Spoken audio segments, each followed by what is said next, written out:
যদি আল্লাহর প্রিয় হতে চাই, আমরা যদি আল্লাহর মাহবুব পেয়ারা বান্দা হতে চাই, তাহলে আমাদেরকে আল্লাহর রাসূলের অনুকরণ করতে হবে। আল্লাহ রাব্বুল আলামিন বলেন, ইউহিব্বুকুমুল্লাহ, আমি আল্লাহ তাদেরকে ভালোবাসবো। আমি আল্লাহ তাদেরকে ভালোবাসবো, শুধু তা নয়, ওয়া ইয়াগফির লাকুম, আমি আল্লাহ তাদেরকে ভালোবেসে তাদের জিন্দেগীর সমস্ত গুনাহসমূহ মাফ করে দিব। আল্লাহ রাব্বুল আলামিন বলেন, ওয়াল্লাহু গফুরুর রহিম, আমি আল্লাহ অত্যন্ত দয়ালু। তাহলে মুহতারাম হাজিরিন, আমরা যদি আল্লাহকে ভালোবাসতে চাই, আল্লাহর ভালোবাসা পেতে চাই, তাহলে আমাদেরকে আল্লাহর রাসূলের অনুকরণ করতে হবে, ঠিক কিনা? আর দুনিয়ার ভিতর আল্লাহর কোন বান্দাকে যদি আল্লাহ তাআলা ভালোবাসে, আসমানের ফেরেশতাদেরকে আল্লাহ ডাক দিয়া বলে, ও আসমানের ফেরেশতারা, দুনিয়ার ভিতরে আব্দুল করিমকে আমি ভালোবাসি, তোমরা আসমানের ফেরেশতারাও তাকে ভালোবাসবা। আসমানের ফেরেশতারা জমিনের ফেরেশতাদেরকে ডাক দিয়ে বলে, ও জমিনের ফেরেশতারা, দুনিয়ার ভিতরে আব্দুল করিমকে আল্লাহ তাআলা ভালোবাসে, আমরা আসমানের ফেরেশতারাও তাকে ভালোবাসি, তোমরা জমিনের ফেরেশতারাও তাকে ভালোবাসবা। জমিনের ফেরেশতারা, জমিনের ভিতরে যত মাখলুকাত আছে সবাইকে ডাক দিয়া বলে, ও জমিনের মাখলুকাতরা, আব্দুল করিমকে আল্লাহ তাআলা ভালোবাসে, আসমানের ফেরেশতারাও তাকে ভালোবাসে, আমরা জমিনের ফেরেশতারাও তাকে ভালোবাসি, অতএব তোমরা জমিনের সমস্ত মাখলুকাতরা তাকে ভালোবাসবা। বলি সুবহানাল্লাহ। জমিনের সমস্ত মাখলুকাতরা তাকে ভালোবাসতে থাকে, এমনকি গর্তের পিপিলিকা পর্যন্ত তাকে ভালোবাসতে থাকে, আর তার জন্য রহমতের দোয়া, বরকতের দোয়া করতে থাকে। বলি সুবহানাল্লাহ। আর আল্লাহর বান্দা যেই কাজটাই করে তার জন্য সব রহমত আর বরকত হইতে থাকে। বলি সুবহানাল্লাহ। তেমনি ভাবে দুনিয়ার ভিতরে যদি আল্লাহ তাআলা কোনো বান্দাকে ভালো না বাসে, আল্লাহ তাআলা আসমানের ফেরেশতাদেরকে ডাক দিয়ে বলে, ও আসমানের ফেরেশতারা, দুনিয়ার ভিতরে অমুক বান্দাকে আমি ভালোবাসি না, তোমরা আসমানের ফেরেশতারাও তাকে ভালোবাসবা না। আসমানের ফেরেশতারা জমিনের ফেরেশতাদেরকে ডাক দিয়ে বলে, ও জমিনের ফেরেশতারা, দুনিয়ার ভিতরে অমুক বান্দাকে আল্লাহ ভালোবাসে না, আমরা আসমানের ফেরেশতারাও ভালোবাসি না, তোমরা জমিনের ফেরেশতারাও তাকে ভালোবাসবা না। জমিনের ফেরেশতারা, জমিনের ভিতরে যত মাখলুকাতরা আছে সকলকে ডাক দিয়া বলে, ও জমিনের মাখলুকাতরা, দুনিয়ার ভিতরে অমুক বান্দাকে আমার আল্লাহ ভালোবাসে না, আসমানের ফেরেশতারাও তাকে ভালোবাসে না, আমরা জমিনের ফেরেশতারাও তাকে ভালোবাসি না, তোমরাও তাকে ভালোবাসবা না। সকল ফেরেশতারা তাকে ভালোবাসে না, মাখলুকাতরা ভালোবাসে না, আর সে যেই কাজটাই করে তার জন্য খুদার নালত গজব হয়ে যায়। বলি নাউজুবিল্লাহ। তাহলে মুহতারাম হাজরিন, আমরা আল্লাহর ভালোবাসা পেতে চাই, আর আল্লাহর ভালোবাসা পেতে হলে আল্লাহর রাসূলকে অনুসরণ করতে হবে। আল্লাহর রাসূলের অনুকরণ করে আমাদের জীবনকে, আমাদের জীবনে তা বাস্তবায়ন করতে হবে। আল্লাহর রাসূল আমাদের জন্য আদর্শ, আল্লাহর রাসূল আমাদের জন্য রোল মডেল, আল্লাহর রাসূল আমাদের সকলের নেতা, ঠিক কিনা? আল্লাহ রাব্বুল আলামিন বলেন, লাকাদ কানা লাকুম ফি রাসূলুল্লাহি উসওয়াতুন হাসানা। আল্লাহ রাব্বুল আলামিন বলেন, ও দুনিয়ার মানুষেরা, তোমরা যদি কাউকে ফলো করতে চাও, তোমরা যদি কারো আদর্শ তোমাদের জীবনে বাস্তবায়ন করতে চাও, তাহলে তোমরা আমার রাসূলের আদর্শ, আমার রাসূলের আদর্শকে তোমাদের জীবনে বাস্তবায়ন করো। কার আদর্শ? আল্লাহর রাসূলের আদর্শ আমাদের জীবনে বাস্তবায়ন করতে হবে। আরেক আয়াতের ভিতরে আল্লাহ রাব্বুল আলামিন বলেন, ওয়ামা আরসালনাকা ইল্লা রাহমাতাল লিল আলামিন।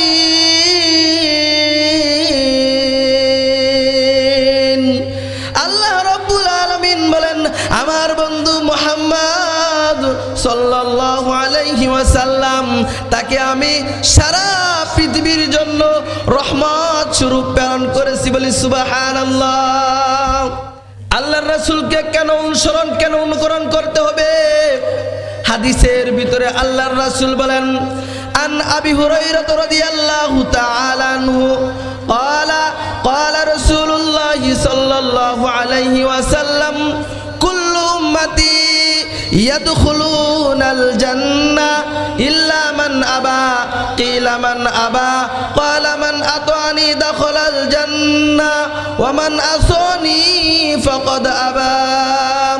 আল্লাহর পয়গম্বর বলেন, হযরত আবু হুরায়রা রাদিয়াল্লাহু তাআলা আনহু থেকে বর্ণিত, আল্লাহর রাসূল সাল্লাল্লাহু আলাইহি ওয়াসাল্লাম বলেন, আমার সমস্ত উম্মতেরা জান্নাতে প্রবেশ করিবে, কিন্তু তারা না। আল্লাহর রাসূলকে সাহাবায়ে কেরাম প্রশ্ন করলেন, ওগো আল্লাহর রাসূল, তারা কারা?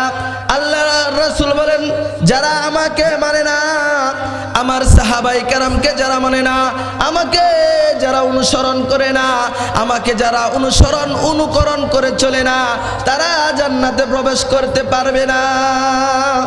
তারা কি করতে পারবে না? জান্নাতে প্রবেশ করতে পারবে না।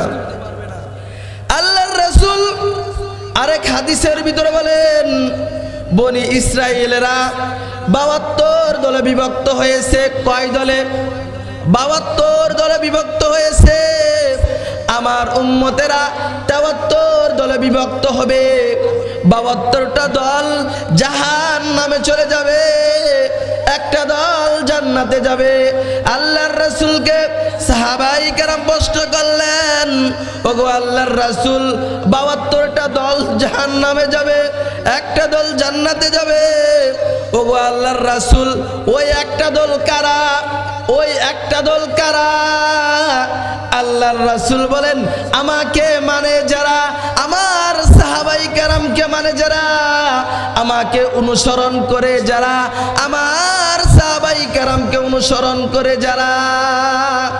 তাহলে আল্লাহর রাসূল বলেন, বনি ইসরাইলেরা ৭২ দলে বিভক্ত হয়েছে, আমার উম্মতেরা ৭৩ দলে বিভক্ত হবে। ৭২টা দল জাহান্নামে চলে যাবে, একটা দল জান্নাতে যাবে। ওই একটা দল জান্নাতি তারা, যারা আল্লাহর রাসূলকে মেনে তার ব্যক্তি জীবনে, রাষ্ট্রীয় জীবনে, সাংসারিক জীবনে সে আল্লাহর রাসূলকে অনুকরণ করে চলে। ঠিক না? মুহতারাম হাজিরিন, সব জায়গায় আল্লাহর রাসূলকে অনুকরণ করতে হবে, আর বেশিতে বেশি আল্লাহর রাসূলকে ভালোবাসতে হবে। কেননা আল্লাহর রাসূলকে ভালোবাসার হুকুম দিয়েছেন কে? আল্লাহ। আল্লাহ তাআলা বলেন, কুল ইন কুনতুম তুহিব্বুনাল্লাহ, ওগো আল্লাহর রাসূল, আপনার উম্মতরা যদি আপনাকে ভালোবাসে তাহলে ফাত্তাবিউনি, তাহলে তারা যদি আপনাকে অনুকরণ করে, ইউহিব্বুকুমুল্লাহ, আমি আল্লাহ নিজে তাদেরকে ভালোবাসবো। তাহলে আল্লাহর রাসূলকে আমাদেরকে ভালোবাসতে হবে, অনুকরণ করে চলতে হবে। আল্লাহর রাসূলকে ভালোবাসতে হবে। দুনিয়ার সকল জিনিস থেকে, দুনিয়ার সকল বস্তু থেকে আল্লাহর রাসূলকে বেশি ভালোবাসতে হবে। যেমন ভালোবাসতে সাহাবায়ে কেরাম, আপনি সাহাবায়ে কেরামের দিকে লক্ষ্য করে দেখেন কেমন ভালোবাসতে যুবক সাহাবী হামজালা, নবীজির একজন সাহাবী যুবক হামজালা রাদিয়াল্লাহু তাআলা আনহু। নতুন বিবাহ করছে হামজালা, বিবির সাথে রাত্রি যাপন করছে। সকালবেলা তার ফরজ গোসল হয়ে গেছে, এমন সময়ে কে জানি ডাক দিয়ে বলে, কুতিলা মুহাম্মদ, মুহাম্মদ দুনিয়াতে নাই, মুহাম্মদ শহীদ হয়ে গেছে। হামজালা ফরজ গোসল দৌড়ায়া বিবির কাছে গেছে, যায় বলে, বিবি গো আমার তরবারিটা দাও। বিবি বলে, ও স্বামী আমার, আপনি তো আমার সাথে রাত্রি যাপন করছেন, আপনার শরীর তো নাপাক, আপনি ফরজ গোসলটা আদায় করে যান। হামজালা ডাক দিয়ে কয়, ও বিবি আমার, আমার আল্লাহর রাসূল যদি দুনিয়াতে না থাকে, আমার নবী যদি দুনিয়াতে না থাকে, তাহলে আমি হামজালা কার জন্য ফরজ গোসল করব? হামজালা তরবারি নিয়ে উহুদের ময়দানে যা শহীদ হয়ে যায়। উহুদের যুদ্ধ শেষ পর্যায়ে যখন উহুদের যুদ্ধ শেষ হয়ে যায়, আল্লাহর পয়গম্বর বলে, ও সাহাবায়ে কেরাম, তোমরা দেখো আমার কোন কোন সাহাবী উহুদের ময়দানে শাহাদাত বরণ করেছে, তাদেরকে তোমরা বিনা গোসলে তাদেরকে তোমরা দাফন করে দাও। সাহাবায়ে কেরাম শহীদি লাশগুলা তারা একত্রিত করতেছে। এমন সময় একজন মহিলা আউলা বেশে, পাগল বেশে নবীজির দরবারে আইসা হাজির। বলে, নবী গো, আপনি সকল সাহাবীদেরকে বিনা গোসলে দাফন করলো, একজনকে নয়। আল্লাহর রাসূল বলে, ও মহিলা তুমি কে? বলে, আমি ওয়াবাগিনী হামজালার স্ত্রী। আপনার সাহাবী হামজালা গতকালকে বিবাহ করছে, আমার সাথে সে বাসর রাত্রি যাপন করছে, তার উপর ফরজ গোসল হয়ে গেছে। এমন সময় কে জানি বলছে আপনি দুনিয়াতে নাই, আপনার সাহাবী আপনার ভালোবাসায় ফরজ গোসল বাদ দিয়া উহুদের ময়দানে এসে শহীদ হয়ে গেছে। আল্লাহর রাসূল বলেন, ও আমার সাহাবীরা, তোমরা দেখো আমার সাহাবী হামজালার লাশটা কোথায়? সাহাবায়ে কেরাম হামজালার লাশটা খুঁজতেছে, কিন্তু হামজালার লাশটা পাচ্ছে না। আল্লাহর রাসূল খুব পেরেশান হয়ে গেছে। আমার হামজালা অপবিত্র অবস্থায় যুদ্ধের ময়দানে আসছে, নাকি আল্লাহ আমার হামজালার প্রতি নারাজ হয়ে গেছে? আল্লাহর রাসূল পেরেশান হয়ে গেছে। এমন সময় হযরত জিবরাইল আলাইহিস সালাতু ওয়াস সালাম আল্লাহর পয়গম্বর কাছে আয়েশা বলে, ও আল্লাহর পয়গম্বর, আপনার যেই সাহাবী জীবনের মায়া ত্যাগ করে ফরজ গোসল না করে আপনার মায়া আপনার ভালোবাসা শহীদ হইতে পারে, ওই সাহাবী কোনো সাধারণ সাহাবী নয়। ওই সাহাবীকে দুনিয়ার কোনো সাধারণ পানি দিয়া গোসল দিতে হবে না, আল্লাহ তাআলা আসমানের ভিতরে হামজালার গোসল দিয়া দিছে। বলি সুবহানাল্লাহ। দেখেন সাহাবায়ে কেরাম কেমন ভালোবাসছে, আর সাহাবায়ে কেরামের প্রতি আল্লাহ তাআলা কত সন্তুষ্ট, কত খুশি। এই জন্য তো রাদিয়াল্লাহু তাআলা আনহু। শুধু মহিলারা, শুধু সাহাবায়ে কেরাম পুরুষেরাই ভালোবাসছে তা নয়, মহিলারাও আল্লাহর রাসূল সাল্লাল্লাহু আলাইহি ওয়াসাল্লামকে ভালোবাসতেন। জীবনের মায়া ত্যাগ করে, সন্তানের মায়া ত্যাগ করে, বাবার মায়া ত্যাগ করে, স্বামীর মায়া ত্যাগ করে সব থেকে বেশি ভালোবাসতেন আমাদের রাসূল সাল্লাল্লাহু আলাইহি সাল্লামকে। কেমন ভালোবাসছে? উহুদের যুদ্ধের সময় আরেকজন মহিলা সে শুনতে পাইল আল্লাহর রাসূল উহুদের ময়দানে দান শহীদ করেছে, আল্লাহর রাসূল শাহাদাত বরণ করেছে। ওই মহিলা উহুদের ময়দানের দিকে দৌড়ানো শুরু করছে। প্রতিমধ্যে একজন মানুষ তার সাথে সাক্ষাৎ হলো। বলে, ভাই তুমি কি জানো উহুদের ময়দানের কি অবস্থা? বলে, ও মহিলা, উহুদের অবস্থা বড় খারাপ, মুসলমানেরা মার খাচ্ছে, মুসলমানেরা অধিক শাহাদাত বরণ করতেছে। ও মহিলা, আমি জানতে পারছি তোমার স্বামী উহুদের ময়দানে শহীদ হয়ে গেছে।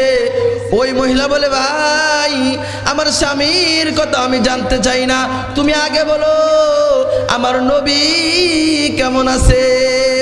ওই মহিলা সামনের দিকে দৌড়ায় যায়, আরেকজন মানুষ উহুদের ময়দানের দিক থেকে আসতেছে, বলে ভাই তুমি কি জানো উহুদের ময়দানে আমার রাসূল কেমন আছে? বলে, ও মহিলা তোমার রাসূল কেমন আছে তা জানি না, তবে এটা জানি উহুদের ময়দানে তোমার বাবা যুদ্ধ করতে করতে শহীদ হয়ে গেছে। বলে সুবহানাল্লাহ। ওই মহিলা বলে, ও ভাই তোমার কাছে আমার বাবার কথা জানতে চাই না, আমি জানতে চেয়েছি আমার নবী কেমন আছে। মহিলা সামনের দিকে দৌড়াই, কিছু দূর যাওয়ার পর আরেকজন মানুষের সাথে সাক্ষাৎ হইল। বলে, ভাই তুমি কি জানো আমার নবীজি কেমন আছে? ওই ব্যক্তি বলতেছে, না না না, উহুদের ময়দানের অবস্থা বড় খারাপ, মুসলমানেরা মার খাচ্ছে, অধিক মুসলমানেরা শাহাদাত বরণ করতেছে, তবে নবীর খবর জানি না। আমি দেখতে পেয়েছি তোমার সন্তান উহুদের ময়দানে শহীদ হয়ে গেছে। ও মহিলা বলে, ও ভাই আমি আমার সন্তানের কথা জানতে চাই না, আমি জানতে চেয়েছি আমার নবী কেমন আছে। ওই মহিলা সামনের দিকে দৌড়ায় যায়, কিছু দূর যাওয়ার পর আরেকজন ব্যক্তির সাথে সাক্ষাৎ হয়ে গেল।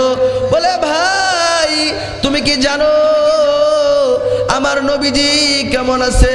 বলে, ও মহিলা তোমার নবী কেমন আছে তা জানি না, উহুদের ময়দানের অবস্থা বড় খারাপ, তবে এটা জানি তোমার সন্তান উহুদের ময়দানে শহীদ হয়ে গেছে। ওই মহিলা বলতেছে, ভাই আমি তো তোমার কাছে আমার সন্তানের কথা জানতে চাই না। ওই মহিলা সামনের দিকে দৌড়া যায়, উহুদের কিনারে যায়া সচক্ষে নবীকে দেখিয়া ওই মহিলার কলিজা ঠান্ডা করেছে। বলি সুবহানাল্লাহ। ওই মহিলা বলে, আমার বাবা মারা গেছে তাতে আমার কোনো কষ্ট নাই, আমার ভাই মারা গেছে আমার কোনো দুঃখ নাই, আমার স্বামী মারা গেছে তাতেও আমার মন খারাপ হয় নাই, আমার সন্তান মারা গেছে তাতেও আমার মন খারাপ হয় নাই। আমার রাসূলকে যখন আমি এক নজর আমার চোখ দিয়ে দেখতে পেরেছি, আমার কলিজাটা ঠান্ডা হয়ে গেছে। বলি সুবহানাল্লাহ। ওই মহিলা বুঝাইলেন, আমার বাবা, আমার সন্তান, আমার ভাই, আমার স্বামী সকলের ভালোবাসা, সকলের মহব্বত থেকে আমার রাসূলের মহব্বত আমার ভিতরে বেশি। বলি সুবহানাল্লাহ। তাহলে উহুদের ময়দানে ওই মহিলা স্বচক্ষে নবীকে দেখিয়া তার প্রাণ জোড়াইছে, ঠিক না? আমরা তো নবীকে দেখি নাই, আমরা সাহাবায়ে কেরামদেরকে দেখি নাই, আমরা এখন কাদেরকে দেখব? উলামায়ে কেরাম, হক্কানি উলামায়ে কেরাম, রব্বানি উলামায়ে কেরাম, যারা আজকে এখানে আসবে আলোচনা করবে, তাদেরকে আমরা দেখে দেখে প্রাণ জুড়াবো। কেননা উলামায়ে কেরাম হচ্ছে নবীদের ওয়ারিস। মুহতারাম হাজিরিন, তাহলে আমি বলতে চাই সব থেকে আমার রাসূলকে বেশি ভালোবাসতে হবে, ঠিক না? দুনিয়ার সকল ভালোবাসা থেকে আমার নবীর ভালোবাসা, আমার রাসূলের ভালোবাসা আমাদের অন্তরের ভিতরে লালন করতে হবে, পালন করতে হবে। আল্লাহর রাসূল আমাদের জন্য রহমত, আল্লাহর রাসূল আমাদের জন্য বরকত। কেমন রহমত, কেমন বরকত দেখেন। আল্লাহর রাসূল বলেন, মান সাল্লা আলাইয়া ওয়াহিদাতুন সাল্লাল্লাহু আলাইহি ওয়াসাল্লাম আশরা সালাতিত ওয়া হুত্তাত আনহু আশরা খতিয়াতিত ওয়া রুফিয়াত লাহু আশরা দারাজাত। আল্লাহর পয়গম্বর বলেন, আমার যেই উম্মত আমার উপরে একবার দুরূদ পাঠ করবে, ছোট্ট একটি দুরূদ সাল্লাল্লাহু আলাইহি ওয়াসাল্লাম, আল্লাহ তাআলা আমার ওই উম্মতের জিন্দেগি জিন্দেগির 10টা গুনাহ মাফ করে দিবে, বলি সুবহানাল্লাহ। শুধু 10টা গুনাহ মাফ করবে তা নয়, আল্লাহ রাব্বুল আলামিন আমার ওই উম্মতের আমলনামায় 10টা নেকি দিয়া দিবে, বলি সুবহানাল্লাহ। আল্লাহ রাব্বুল আলামিন আমার ওই উম্মতের মর্যাদা 10 গুণ বৃদ্ধি করে দিবে, বলি সুবহানাল্লাহ। তাহলে আল্লাহর রাসূলের উপর দুরূদ পড়ার প্রয়োজন আছে না নাই? আল্লাহর রাসূল একদিন পূর্ণিমা রাতের ভিতরে হাসতেছে, তিনার চেহারা মুবারক হাসি উজ্জ্বল রেখা তিনার চেহারার মুবারকের ভিতরে দেখা যাচ্ছে। সাহাবায়ে কেরাম প্রশ্ন করলেন, ওগো আল্লাহর রাসূল, আপনি এত পরিমাণ হাসতেছেন, আপনার চেহারা এত সুন্দর দেখা যাচ্ছে, এমন তো আর কোনোদিন দেখতে পাই নাই। আল্লাহর রাসূল বলেন, ও সাহাবায়ে কেরাম, কিছুক্ষণ পূর্বে হযরত জিবরাইল আলাইহিস সালাতু ওয়াস সালাম আমার কাছে এসেছে এবং বলেছে, ওগো আল্লাহর রাসূল, আপনার যে উম্মত আপনার উপরে ছোট্ট একটি দরুদ সাল্লাল্লাহু আলাইহি ওয়াসাল্লাম, এই দরুদটি একবার পাঠ করবে, আল্লাহ তাআলা আপনার ওই উম্মতের 10টা গুনাহ মাফ করে দিবে, বলি সুবহানাল্লাহ।